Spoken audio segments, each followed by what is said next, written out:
नमो नमः छात्रों। कक्षा 10 और द्वादश के बोर्ड परीक्षाएं नज़दीक आ रही है और संस्कृत एक ऐसा विषय है जिसको हम इग्नोर करते रहते हैं, लेकिन वह बहुत ही महत्वपूर्ण भूमिका अपने प्रतिशत में निभाती है। यदि हम संस्कृत को अच्छे से कर लें तो हमारे प्रतिशत में अपेक्षित वृद्धि हो पाती है। आज हम इसी बोर्ड परीक्षा के संस्कृत के पेपर की तैयारी के लिए संधि से संबंधित बोर्ड में आने वाले महत्वपूर्ण प्रश्नों की व्याख्या सहित चर्चा करेंगे कि वहाँ प्रश्न किस प्रकार आते हैं और हम उनको किस प्रकार हल करें। बोर्ड परीक्षा में 6 अंक के संस्कृत के पेपर में संधि के प्रश्नोत्तर आते हैं। आज हम कुछ महत्वपूर्ण प्रश्नों की व्याख्या सहित उनका हल करेंगे। अधिकांशतया बोर्ड परीक्षा में प्रश्न आता है कि नीचे दिए गए जो पद है निम्नलिखित पदानाम संधि व संधि विच्छेदम कुरुत, अर्थात संधि या संधि विच्छेद करें और संधे नामापि लिखत, यानी उस संधि का नाम भी लिखे। साथियों, आज हम कुछ ऐसे शब्द जो अधिकांशतया बोर्ड परीक्षा में आते रहते हैं उन पर चर्चा करते हैं, उनका हल किस प्रकार किया जाएगा उसके बारे में यहाँ विचार विमर्श करेंगे। सच्चित शब्द जो है, ये सत्यचित शब्द है, ये इसकी हमें संधि करनी है और इसमें कौन सी संधि है इसका नाम भी हमें बताना है। तो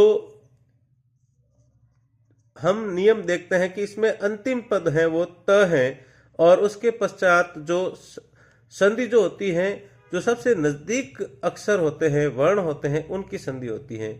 पर सनिकर्ष संहिता इस सूत्र के अनुसार जो सबसे नजदीक जो वर्ण होता है, यहाँ पे त और च है। अब हम नियम देखते हैं सचुत्व संधि। सचुत्व संधि का नियम यह है कि यदि त वर्ग के पश्चात च वर्ग आए तो वह त वर्ग भी उसी च वर्ग में बदल जाएगा। तो हम यहाँ देखते हैं कि जो सत्यचित शब्द है, अंतिम सत्य का जो अंतिम पद है वह त है, जो कि त वर्ग से आता है, और उसके परे जो प्रथम पद है, पद का पहला वर्ण है वो है च, त और च। तो त वर्ग के परे च वर्ग होने के कारण ये जो त वर्ग है वह भी च वर्ग में बदल जाएगा। अब हम ये देखते हैं कि जैसे त थ द ध न, इसकी सीध में च है तो त की सीध में च आता है, इसलिए सत का जो त है वह च बन जाएगा और चूंकि ये आधा च बनेगा, आगे च है उसमें ई की मात्रा लगी हुई है और इस प्रकार ये बन गया सच्चित।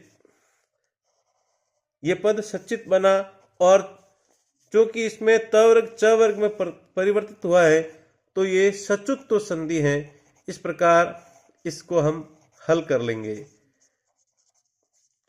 अब आगे देखते हैं, इसी प्रकार सद प्लस जन, ठीक जैसा ऊपर हुआ वैसा भी यहाँ है, क्योंकि द जो है अंतिम पद वर्ण सद का वह एक त वर्ग से आता है, उसके आगे जो ज आया हुआ है वह च वर्ग से आता है, तो द अपने सीध में जो है ज में बदल जाएगा। इस प्रकार ये शब्द निष्पन्न होगा सज्जन, और इसमें भी सचुत्व संधि है। इसी प्रकार तीसरा शब्द हम लेते हैं सारंगीन प्लस जय। सारंगीन का जो अंतिम वर्ण है वह न है, जो कि त वर्ग से आता है, और उसके परे जो ज है वह च वर्ग से आता है। यहाँ पर भी सचुत्व संधि का नियम लागू होगा और जो न है च वर्ग का जो अंतिम वर्ण य है उसमें बदल जाएगा और यह बन जाएगा सारंगीन। जो न है वो य में बदल जाएगा सारंगीन जय। इस प्रकार यह शब्द बनेगा और इसमें भी सचुत्व संधि आएगी। अब आगे शब्द आता है इस और तह। अभी तक हमने सचुत्व संधि पढ़ी थी, अब हम यह देखते हैं कि जो त वर्ग है उसके पास में षटकोण वाला स आया है, तो ट वर्ग और षटकोण वाला स जब त वर्ग के पास में होता है तो त वर्ग है वो ट वर्ग में बदल जाता है। तो त की सीध में होगा ट, इसलिए यह शब्द बन जाएगा इष्ट, त का ट बन जाएगा। और ये सटुत्व संधि है। कौन सी संधि है? सटुत्व संधि। ये सटुत्व संधि का उदाहरण है, तो इस संधि का नाम हो जाएगा सटुत्व संधि। व्यंजन संधि का ही भेद है सचुत्व और सटुत्व। इसी तरह से कृस प्लस न, ये न जो है वो त वर्ग से आता है और परे जो है स षटकोण वाला है। तो जो स षटकोण वाला परे रहते, ये जो न है वो ट वर्ग के अंतिम यानी ण में बदल जाएगा।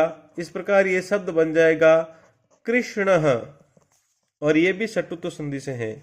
इसी प्रकार हम देखते हैं कि पेश प्लस ता, यहां पर भी परे त वर्ग है और षटकोण वाला स है, तो ये जो त है वो उसके समकक्ष ट में बदल जाएगा और ये शब्द बन जाएगा पेष्टा, सटुत्व संधि।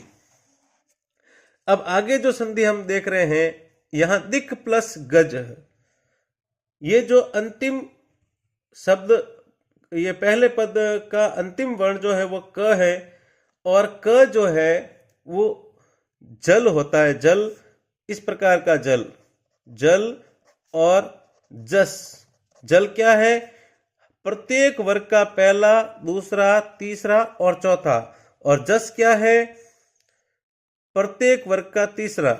अब ये क्या हुआ? जैसे क वर्ग है तो क ख ग ग ये जल होते हैं, और इसमें जो छोटा ग है वो होता है जस। अब यहाँ पे जब भी पदांत जल हो, यानी पद के अंत में जल हो, ये क जल है तो वह जल है वो जस में बदल जाएगा। तो ये क अपने तीसरे वर्ण में यानी छोटे ग में बदल जाएगा। जब इसको हम लिखेंगे तो ये क आधे ग में बदल गया, और इसके आगे जो गज है वह स्वयं दिग्गज है। इस प्रकार ये संधि हो जाएगी, और चूंकि जल जस में बदला है इसलिए संधि का नाम होगा जसत्व संधि। इसी प्रकार अगला जो शब्द है वाक प्लस ईसह, इसमें भी वही है, अंतिम जल है वो जस में बदल जाएगा, यानी क है वो घ में बदल जाएगा। इस प्रकार ये बन जाएगा वागीसह, क्योंकि जब ये क का घ बनेगा तो इसमें बड़ी की मात्रा जुड़ेगी तो घी बन जाएगा, और ये वागीसह, और इसमें भी जसत्व संधि है। अब हम आगे लेते हैं अच प्लस अंत। इसमें भी च जो है वो एक जल है, और अंतिम जल है वो अपने ही वर्ग के तीसरे वर्ण में बदल जाता है, यानी च का तीसरा हो जाएगा ज, तो ये बन जाएगा अजंतः। ये भी जसत्व संधि का उदाहरण है, क्योंकि इसमें पहला वर्ण तीसरे वर्ण में बदला, यानी जसत्व संधि की पहचान है कि पहला वर्ण तीसरे वर्ण में बदल रहा है। इसी तरह से सट, यह भी अंतिम जल है, ये अपने तीसरे वर्ण यानी ट से ड में बदल जाएगा, और जब ड में बदलेगा तो जो आ की मात्रा उसमें लगी थी सडा और नन, सडा ननह, और यह भी जसत्व संधि का उदाहरण है।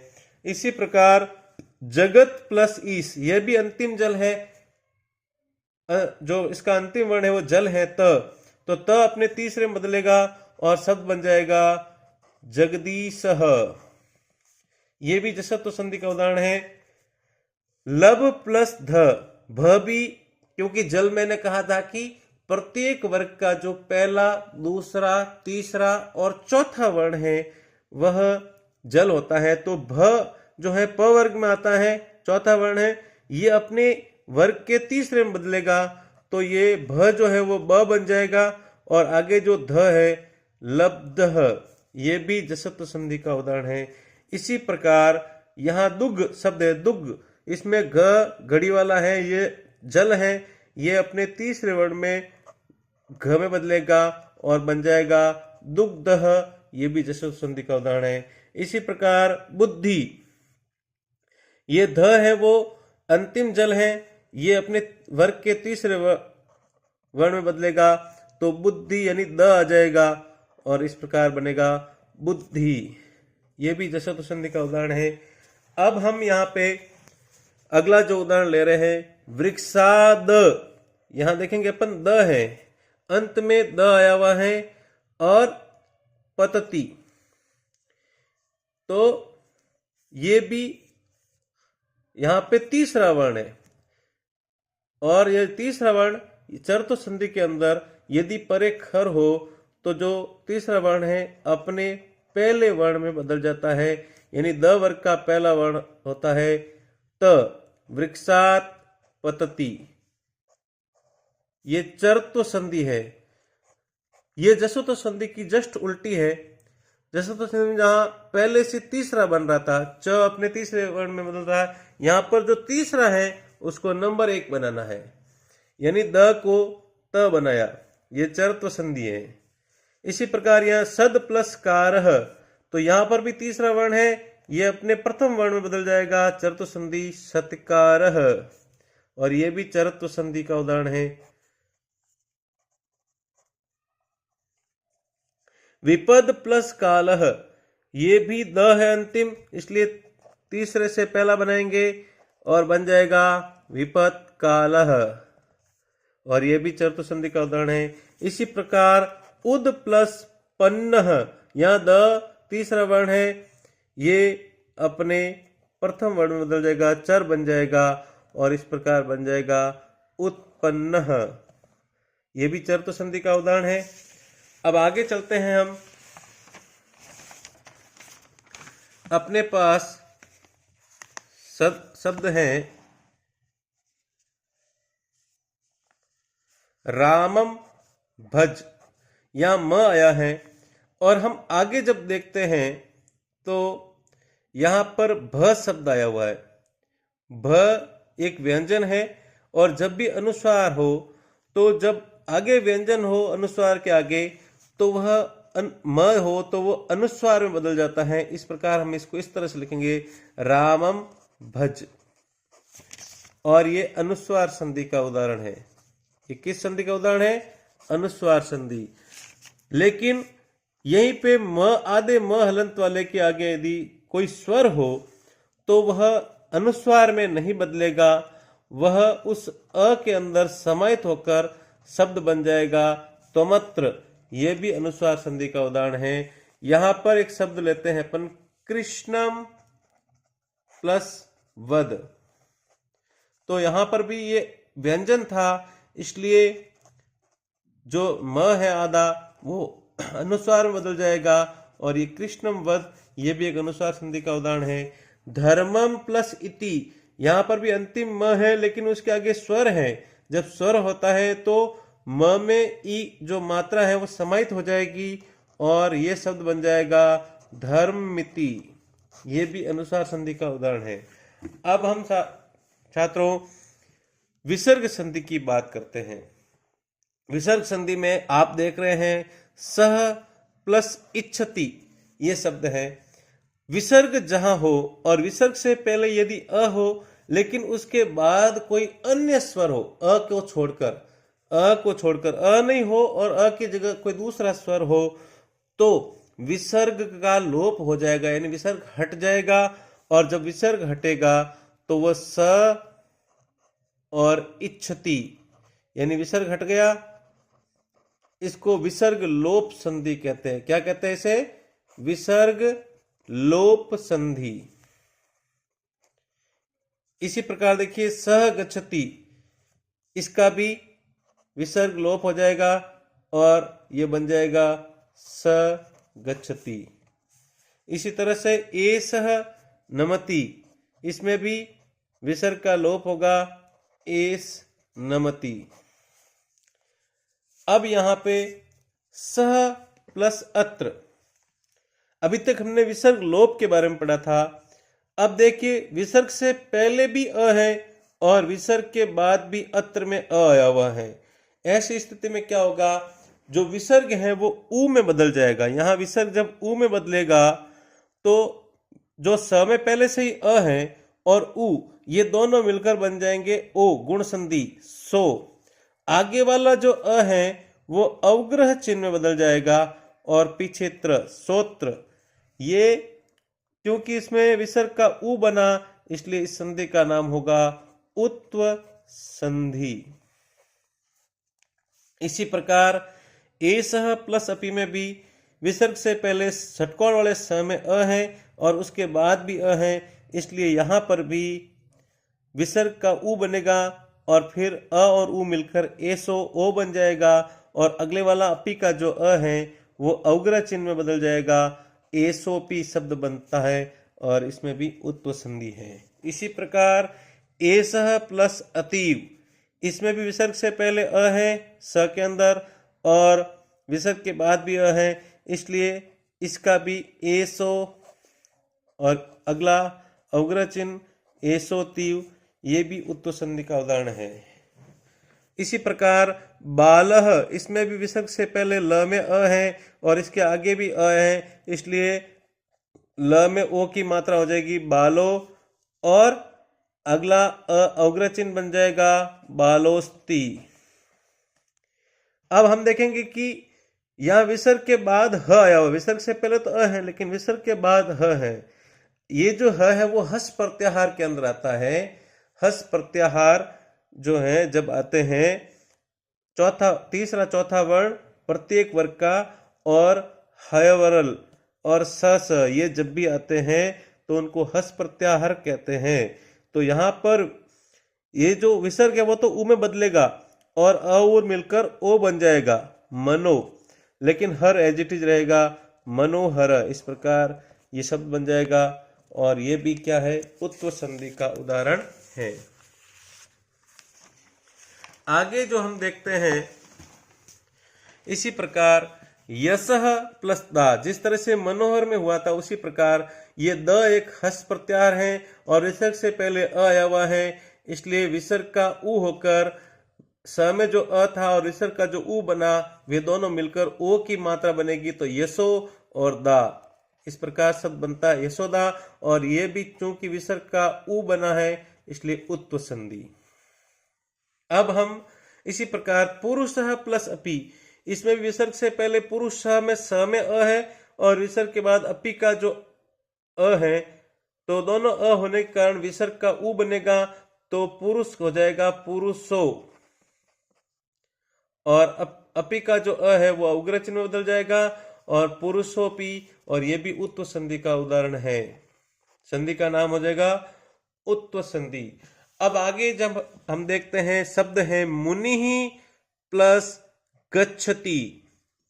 अब यहां हम देखेंगे विसर्ग से पहले ई की मात्रा है, जब भी अ या आ नहीं हो तो जो विसर्ग है वो र बनता है। क्या बनता है?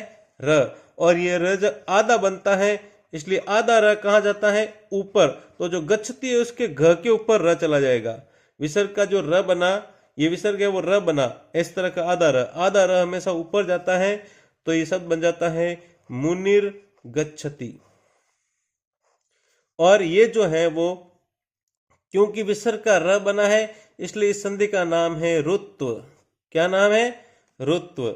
इसी तरह से जो पत्युः, विसर्ग से पहले उ की मात्रा है, तो जब भी अ या आ को छोड़कर विसर्ग से पहले हो तो कोई भी स्वर हो तो विसर्ग का र बनता है। तो इसी प्रकार पत्यु, और जो गृहम लिखा हुआ है ये र आधा बनेगा जो ऊपर जाएगा, प्रत्युर गृहम, इस तरह शब्द बनेगा। और चूंकि यहां पर भी विसर्ग का र बना है इसलिए रुत्व संधि।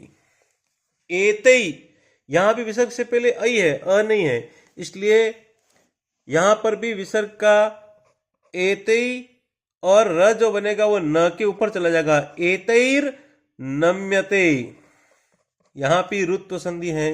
इसी प्रकार तई, तई जो शब्द है उसमें विसर्ग है वो भी र बनेगा क्योंकि विसर्ग से पहले ऐ की मात्रा है, तो तैर भक्ष्यते शब्द बनेगा तैर भक्ष्यते और विसर्ग का रुत्व। अब यहां हम देखेंगे प्रातः प्लस अत्र। अभी हमने एक नियम पढ़ा था कि विसर्ग से पहले भी अ हो और विसर्ग के बाद भी अ हो तो विसर्ग का उ बनता है, लेकिन ये अपवाद है क्योंकि जो यदि विसर्ग के पहले कोई अव्यय है, प्रातः एक अव्यय है, तो जब भी अव्यय पहले हो तो विसर्ग का अ नहीं उ नहीं बनकर र बनेगा, तो इस प्रकार यहाँ विसर्ग का जब र बनेगा तो ये बन जाएगा प्रातरत्र, क्योंकि विसर्ग का र बना और र में अ की मात्रा जुड़ी तो र पूरा हो गया प्रातरत्र, और ये रुत्व संधि। पुनः, यह पुनः भी एक अव्यय शब्द है, इसलिए विसर्ग का उ नहीं बनकर र बनेगा यहाँ पर भी, तो ये बन जाएगा पुनर। अब र जो है वो ऊपर जाता है, पुनर्गच्छति। इसी प्रकार अगर हम देखेंगे पुनः प्लस अपि, तो वह भी क्या बनेगा पुनरपि, क्योंकि पुनः एक अव्यय है। प्रातः भी इसी प्रकार एक अव्यय है, तो प्रातर, ये विसर्ग का र बना ऊपर चला जाएगा, प्रातर वंदनीय। ये सब रुत्व संधि के उदाहरण हैं। अब हम देखेंगे कि मातः, यह शब्द आया हुआ है मातः वंदे। मातः शब्द का जो मूल शब्द है वो है मातृ। क्या शब्द है? मातृ। ये इसके नीचे लास्ट में री है।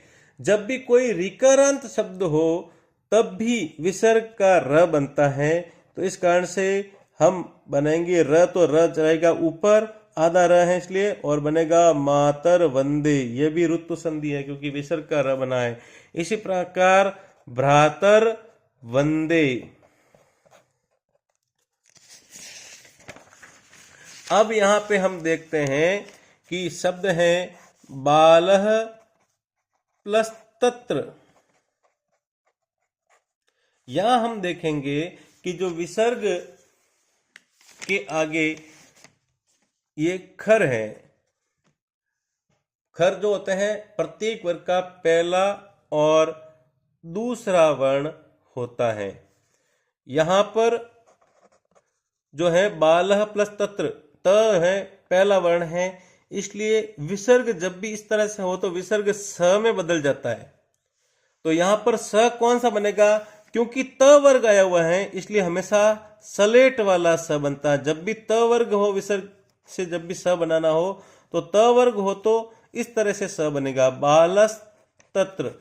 और चूंकि इसमें विसर्ग का स बना इसलिए ये सत्व संधि है। इसी प्रकार रामः प्लस च, यहां भी ये च जो है खर है, विसर्ग के बाद खर है इसलिए ये स बनेगा। और च वर्ग में जो होता है स शंकर भगवान वाला आता है, तो ये बनेगा रामश्च। और यहां पर भी सत्व संधि है। इसी प्रकार नमः प्लस ते, यहां पर भी त वर्ग एक खर है इसलिए स, तो स कैसा बनेगा? क्योंकि त वर्ग इसलिए सलेट वाला स, और नमस्ते, यह भी सत्व संधि का उदाहरण है। अब यहाँ पे है धनु प्लस टंकार। ये ट जो है वो खर है, पहला वर्ण है, ट वर्ग का, ट पहला है, तो यहां पर भी स बनेगा। अब ट वर्ग जब भी आता है तो उसके आगे स षटकोण वाला बनता है, तो ये जो धनु है इसमें जो विसर्ग है वो स षटकोण वाला बनेगा, और धनुष टंकार शब्द क्या बन जाएगा? धनुष टंकार। अब आगे शब्द जो है वो हरि प्लस सेते। अब यहाँ पे स जो है वो भी एक खर के अंदर आता है, स, ये तीनों स खर में आते हैं, तो ये विसर्ग जो है वो स में बदलेगा। चूंकि स शंकर भगवान वाला है तो ये जो है वो हरिस स बदल जाएगा, विसर्ग स इसमें बदलेगा शंकर भगवान वाले, और हरिस सेते शब्द बनेगा। अब यहाँ पे कभी कभी हम इसमें जैसे यहाँ अपन ने सत्व संधि लिखी, लेकिन जब ये इस तरह से आए हरिस प्लस सेते, तो उस समय हम वहां पे सत्व संधि नहीं करेंगे, वहां पे व्यंजन संधि का जो सचुत्व संधि वाला रूप है, क्योंकि स है और उसके परे स है, तो ये जो स है वो इसी प्रकार के शंकर भगवान वाले स में बदलता है, इसलिए वहां पे उसका नाम सत्व संधि नहीं लिखकर जब इस प्रकार आए तो उस संधि का नाम लिखेंगे व्यंजन संधि, और व्यंजन संधि में लिखेंगे सचुत्व संधि, क्योंकि ये सचुत्व संधि का उदाहरण बन जाता है वहां जाकर। अब है शिवः प्लस वंद्य। शिवः वंद्य, वंद्य शब्द जो इस प्रकार होता है, शिवः वंद्य। अब यहाँ पे विसर्ग से पहले अ है और विसर्ग के बाद व जो एक क्या है, ये हस प्रत्याहार से आता है। व हस प्रत्याहार से आया इसलिए हम इसमें विसर्ग का उ बनाएंगे और अ और उ की संधि होकर बनेगा शिवो, शिवो वंद्य। और ये भी क्योंकि विसर्ग का उ बना, ये इसलिए उत्व संधि का उदाहरण है। निश्चल, ये नी प्लस छल, यहां पर भी विसर्ग, ये च और छ खर प्रत्याहार है, इसलिए विसर्ग स बनेगा और ये बनेगा, क्योंकि च वर्ग है इसलिए स शंकर भगवान वाला निश्चल, और ये सत्व संधि का उदाहरण है। अब आया है निहि प्लस रोग, विसर्ग से पहले ई है इसलिए विसर्ग का क्या बनेगा, र। यहां पे एक विशेष है ध्यान देने योग्य कि विसर्ग से पहले नी है इसलिए विसर्ग का र बनता है। क्या बनता है, र। लेकिन आप देखेंगे कि रोग में भी जो है र है। जब दो र पास पास में होते हैं तो जो पहला र है उसका क्या हो जाता है, लोप। पहले र का लोप हो जाएगा, और जब पहले र का लोप होता है तो जो उससे पहले जो वर्ण था उसकी मात्रा जो छोटी थी वो बड़ी हो जाएगी, यानी नी जो था वो छोटी की मात्रा थी वो बड़ी की बन गई, और ये शब्द बन गया निरोग।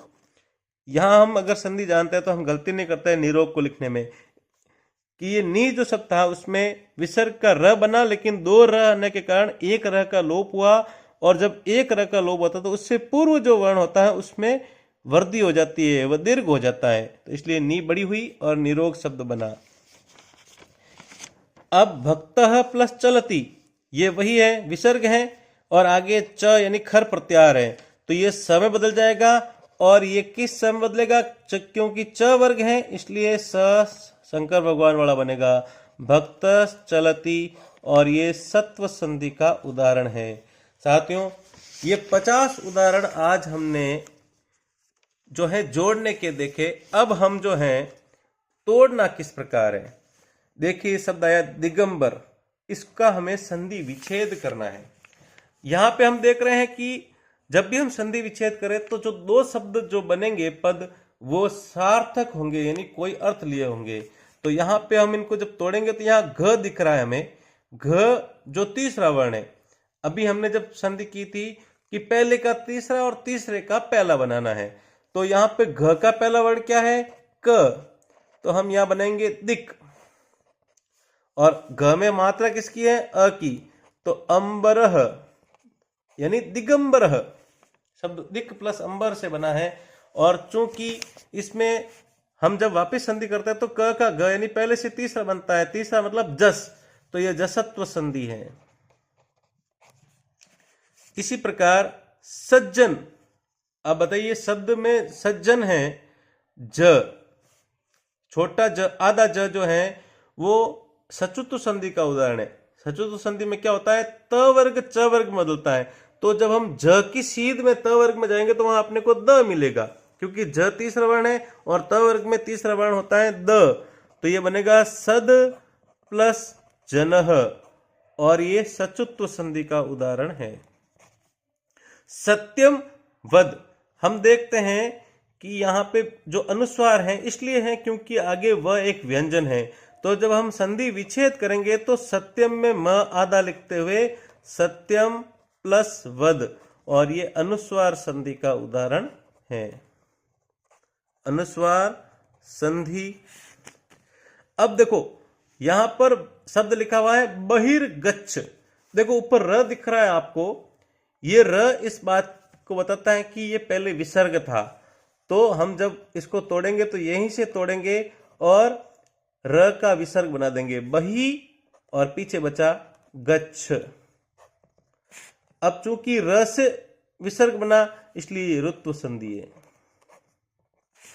ऋग्वेद, पहले हमने दिगंबर देखा, वहां पर भी ग था और यहां पर भी ग है, तो हम जिस तरह से घ को पहले कम बदला था इसको भी हम कम बदलेंगे और ये बन जाएगा ऋक प्लस वेद, और ये भी चूंकि पहले से तीसरा था वहां पे इसलिए जसत्व संधि। स्वर्गादपि, यहां पे हम देखेंगे दो शब्दों में स्वर्गाद, यह द है, द तीसरा वर्ण है, तीसरा वर्ण जाएगा पहले वर्ण में और शब्द बनेगा स्वर्गात प्लस अपि, और यहां पर भी पहले से तीसरा बना है इसलिए जसत्व संधि। निधिरस्ति।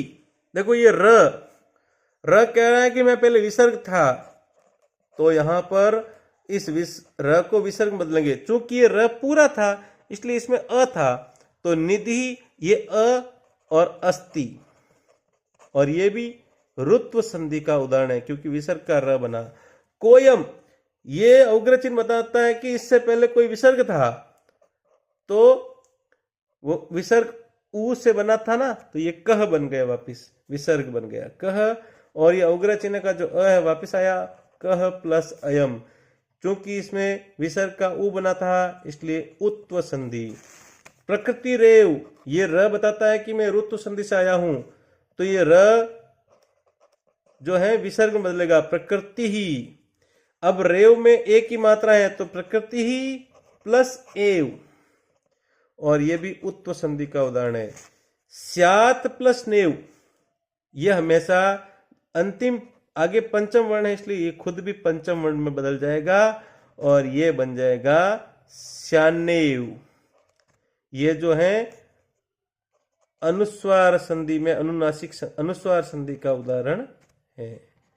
साथियों, कैसी लगी आपको ये सारा संधि संबंधी प्रश्न? इसमें अपने कमेंट अवश्य लिखें और इस चैनल को सब्सक्राइब अवश्य करें ताकि आपके परीक्षा से संबंधित संस्कृत के प्रश्नों से संबंधित महत्वपूर्ण प्रश्नोत्तर आपको निरंतर प्राप्त होते रहे।